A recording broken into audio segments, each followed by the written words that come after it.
Lamine ইয়ামালের মতোই তার বয়স 18, খেলেন লামিনের পজিশন রাইট উইংয়ে, আর সেখান থেকে বল নিয়ে কারিকুরি দেখান লামিনের মতোই। বলা হচ্ছে বাংলাদেশ অনূর্ধ্ব 19 দলের মুর্শিদ আলীর কথা। সাফের 2 ম্যাচে মুর্শিদ আলী পারফর্ম করে এসেছেন সবার নজরে। গোল অ্যাসিস্ট তো করেছেনই, সঙ্গে লামিনের মতো ড্রিবলিং স্কিল ও ফুটওয়ার্ক দিয়ে আলোচনায় অংশ হয়েছেন। বাংলার এই লামিন ইয়ামালকে নিয়ে বিস্তারিত থাকছে প্রতিবেদন।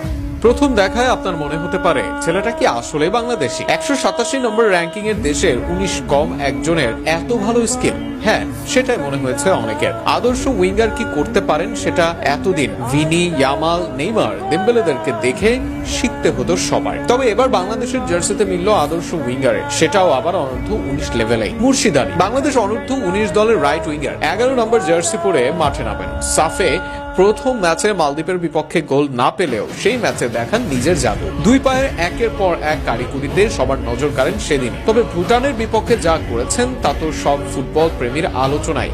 মুর্শিদ আলী ভুটানের বিপক্ষে বাংলাদেশের হয়ে শুরুর গোল করেন মুর্শিদ। ডান দিকে বল পেয়ে একাধিক ডিফেন্ডারকে ড্রিবলিং, এরপর কাট ইন করে ডি বক্সে ঢোকা, কার্ল শটে কোনাকুনি ভাবে গোলরক্ষককে পরাস্ত করে এরপর বল জালে জড়ান। এমন গোল নিশ্চয় লামিন অ্যান্থনিদের কাছে দেখেছেন আপনি, কিন্তু সাফের অনূর্ধ্ব 19 পর্যায়ে এমন গোল করেন মুর্শিদ। দ্বিতীয় গোলে এরপর অ্যাসিস্ট করেন মুর্শিদ। সেখানে ডান দিক থেকে বল নিয়ে ড্রিবলিং করে এগিয়ে যান, একাধিক ডিফেন্ডারকে বোকা বানিয়ে বল পাঠান বক্সে। বক্সের ভেতর স্পেস পেয়ে অনূর্ধ্ব 19 দলের নাম্বার 7 এর শট, লিড ডাবল বাংলাদেশের।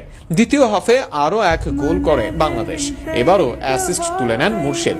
এছাড়া 3-4 জন খেলোয়াড়ের মাঝে বল পায়ে যে দক্ষতা দেখিয়েছেন, যে কারিকুরি দেখিয়েছেন, বল নিয়ে যে কন্ট্রোলিং দেখিয়েছেন, সেটা কমেন্টেটর থেকে